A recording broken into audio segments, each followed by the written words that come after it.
Let's quickly roll through the stages of shock. I think this is something we actually did in physiology before, but we still need to do it because we are basically trying to look at the possible treatments for shock. Okay, so let's just remind ourselves about what the stages of shock. So stages of shock, this is what we are to discuss. So in shock, we have an initial non-progressive stage. Then later on, this stage becomes what a progressive stage. All right. Then next we have an irreversible stage. Okay.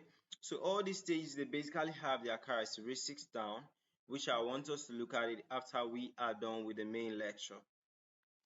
So guys, in non-progressive stage, you have mechanisms like the reflex compensatory mechanism, baroreceptor reflexes like catecholamines, renin-angiotensin aldosterone axis, and the antidiuretic hormones, right? They will come in to basically what try to restore the body back to its normal point. Okay.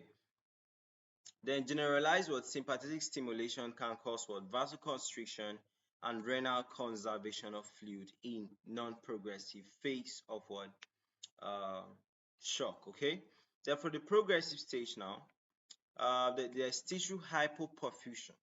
That's basically like the blood supply to the tissue further decreases. So there's tissue hypoperfusion, and there's the onset of worsening circulatory and metabolic changes. All right. Then for the irreversible stages now, there's an irreversible cellular and tissue injury. Okay. So you see in early stages you're having low blood pressure and can be compensated by increasing the heart rate. Okay. Then the progressive one, that's when the basically the effects on the tissues are becoming so much. All right. If there was reduced blood supply, then the reduced blood supply is even becoming worse. All right. So it is progressive to the irreversible. Okay.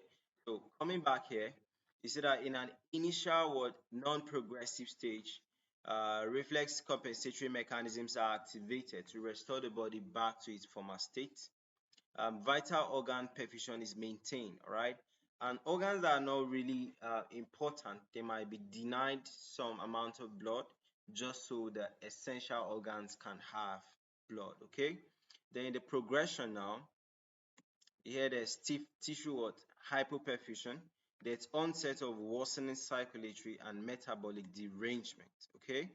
Then in irreversible stage of shock now, there'll be what? Severe cellular tissue injury. Okay. So these are all the stages of shock. All right. And from here, we'll build more on this. Okay. That's why I actually said, let me just remind us about this. Okay. So that's it and bye for now.